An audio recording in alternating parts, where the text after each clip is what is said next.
Card किताब आपको है यहाँ पे बतावल जाए कि welcome to the world of possibilities, यानी कि संभावनाओं की दुनिया में आपका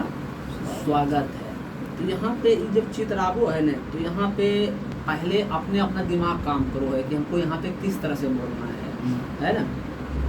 यहाँ पे बतावल जाए कि पूरी कायनात में, पूरी दुनिया में सिर्फ 4 तरीकों से ही पैसे कमाया जाता है। उसका एग्जाम्पल है कि यहाँ पे है जो कि ये कोई आम शख्स नहीं है, ये रॉबर्ट कियोसाकी है, जो कि 26 से ज़्यादा इंटरनेशनल किताब है और उनको इंटरनेशनल पे अवार्ड मिल चुका है, इंटरनेशनल है, और ये 800 करोड़ के मालिक। तो अगर कुछ लिखे हैं, कुछ अगर इनको इंटरनेशनल में सम्मानित किया है, तो कहीं ना कहीं बिल्कुल सही ये बोले हैं। और तो उसके बाद इसमें 26 से ज़्यादा जो किताब लिखे उसमें ये है एक रिच डैड पुअर डैड। उस किताब में ये लिखा है कि कैश फ्लो क्वाड्रेंट, यानी कि पैसों का बहाव 4 तरीक़ों से होता है। तो 4 तरीक़ों से किससे होता है? एक पहला है एम्प्लॉय जो कि कोई नौकरी कर रहा है, वो कोई सा भी नौकरी कर रहा है, ये कोई कारपेंटर हो सकता है, कोई कारीगर, या जहाँ कोई सुपरवाइजर या जिम कुछ भी हो सकता है, लेकिन वो एम्प्लॉय में आता है। वो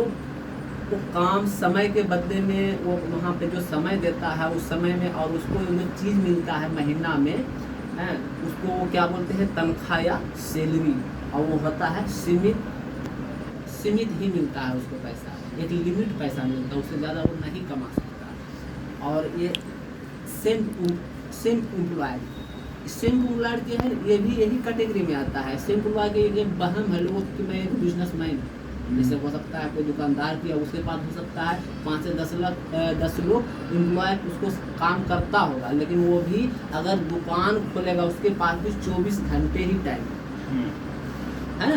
वो दुकान शटर खोलेगा तभी वो पैसा कमा सकता है, अब घर बैठ जाएगा तो फिर वो पैसा नहीं कमाएगा। हो सकता है कोई डॉक्टर हो, डॉक्टर भी खास उसको कोई प्रॉब्लम हो जाए, या उसका बच्चे कोई नहीं डॉक्टर है, तो क्या है कि वो क्लिनिक नहीं खोल पाएगा, क्लिनिक नहीं खोलेगा तो वो पैसे नहीं कमा सकता। उसी तरह से टीचर है, वो भी है जो कि अपना ट्यूशन करवाएगा तभी पैसे कमा सकता है। तो एम्प्लॉय और सेम एम्प्लॉय ये दोनों को एक कैटेगरी में बांट दिया है कि दोनों एक ही कैटेगरी में है। हाँ, ये हो सकता है सेम एम्प्लॉय में कुछ ऐसे रोजगार कर रखता है कि लोग को ये मतलब छोटा मोटा रोजगार कर रखा है कि वो अपना खुद का मालिक होता है कि हाँ मैं चलो कोई बात नहीं, दुकान हम बंद कर दिए, कोई बात नहीं हो, हम अपना खुद के मालिक हैं, तो कोई ऊपर मालिक नहीं है। लेकिन वो भी एक 24 घंटे उसको पास टाइम है, वो 24 घंटे से ज़्यादा नहीं है उसके पास टाइम। बिजनेस ओनर क्या है? बिजनेस ओनर वो एक 500 से 1000 लोग उसके अंदर में काम करता है, वो एक सिस्टम जनरेट कर देता है और वो सिस्टम उसको काम करने लगता है। जैसे कि हम अपना जो काम है, हम एक सिस्टम कर रहे हैं, लोगों से जो टीम बना रहे हैं वो सिस्टम कर रहे हैं कि उसको उस चीज़ को बता रहे हैं कि वो चीज़ ये समझे कि भाई ये बिजनेस मेरा है, ये मेरा आईडी है, मैं उस पर खुद काम करूँगा। मैं ऊपर नीचे हम नहीं देखेंगे कि हाँ हमारा क्या बोलते हैं कि ये ऊपर वाला को इतना % जा रहा है ना। तो ये चीज़ देखना नहीं है, ये अपने आईडी पे करना है काम कि भाई इस आईडी पे हम काम करेंगे तभी मेरा पैसा आएगा। अब जो नीचे से आता है जो हमारा प्रॉफिट, वो भी आएगा तभी जब हम करेंगे। तो बिजनेस ओनर का मतलब है कि एक सिस्टम जनरेट करता है, वो उसके पास अनलिमिटेड घंटा हो जाता है, तो जहाँ जितने घंटे जितने पैसे कमा सकता है उसका मर्जी। इन्वेस्टर भी वही है, इन्वेस्टर भी है, वो पैसे से पैसे कमाने का है। इन्वेस्टर जो है ना, एक आपको मोबाइल में आपको दिखाएगा, उस पर डील करते हुए, जैसे मोबाइल देखो ना तो डील करते हुए दिखाएगा, उस पर आदम लाइव, उस पर लाइव। जैसे कि हम ये देखे हैं, एक घड़ी है ना, तो घड़ी का के लेके आया, लाइव में आता है, वहाँ पे 4-5 जज बैठा हुआ रहता है, और लाइव में गया अपना प्रेजेंटेशन बताता है कि सर हम इस कंपनी का इस कंपनी घड़ी का एक क्या बोलते हैं कंपनी खोले हैं, और इस कंपनी ये घड़ी का खासियत ये है कि इस कंपनी का रेट है, प्राइस है ये 10,000 रुपया, और 10,000 इसमें क्या है, इसमें क्या है फैसिलिटी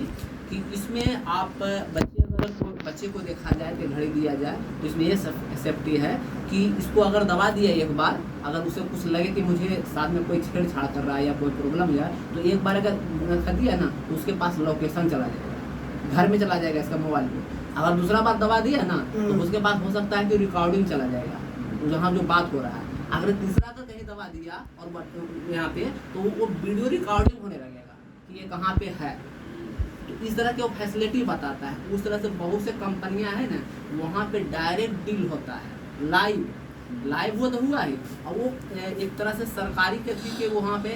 तो वहाँ पे देता है कि आप मैं 5 करोड़ दे रहा हूँ, मुझे कितना प्रॉफिट देंगे, और वो यही तरह से गाइड भी करता है, वो आइडिया भी देता है, वो समझ के देता है 5 या 10 लाख कि हाँ मैं यहाँ पे चलिए ठीक है, जो आपका कंपनी है ये आगे जाएगा, आपका कितने पीछे सेल हो चुका है, आपका किस तरह से सेल आपका जा रहा है, महीने या हफ्ते का कितने सेल जा रहा है, उसका टारगेट भी बताता है। तो इन्वेस्टर के मतलब ये होता है, इन्वेस्टर का मतलब ये नहीं होगा कि छोटा मोटा दुकान दे दिया जहाँ, ये नहीं।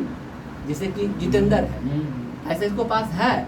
लेकिन उसको हम बताए कि ये तो हमारा कंपनी है, ये तुम्हें तो समझ में नहीं आ रहा है, कोई बात नहीं। अब वो गा रहा है, जितेंद्र वो गा रहा है कि मेरा 1.5 लाख रुपये तो वहाँ लग गया है, वो तो उससे तो मेरा कुछ आने जाना है नहीं, अब यहाँ पैसा मुझे लग रहा है जो अलग, वो मतलब तुम्हारा मर्जी है। तो जो काम जो कर रहा है ना, तुम्हें लग रहा है कि ये बहुत बड़ा दुकान हम कर रहे हैं, लेकिन हम कर नहीं रहे हैं, लेकिन उसका मुझे ये चीज़ पता है कि कोई ज़रूरी नहीं कि चल जाएगा, चल भी जाएगा। तो ये बता, वहाँ पे दुकान वाला रहेगा कोई कि नहीं, तुम्हारा परिवार वहाँ पे दिन भर रहेगा, तभी जा करके ग्राहक आवे नहीं आवे तुम्हें रहना ही पड़ेगा वहाँ पे। उसके बाद भी तो 500 रुपये कमाएगा कि 1000 रुपये का, इसका कोई ज़्यादा नहीं है, कोई लाख रुपये तो नहीं कमा सकता पर देती, या जहाँ 5000 10,000 नहीं कमा सकता, वहाँ पे और भी दुकान दे रखा है कंपटीशन में। तो इन्वेस्टर का मतलब ये, तो दोनों एक कैटेगरी में आता है, बिजनेस ओनर और इन्वेस्टर, ये दोनों के पास अनलिमिटेड समय है और उसके पास अनलिमिटेड पैसे कमाता है। और ये सेम एम्प्लॉय और एम्प्लॉय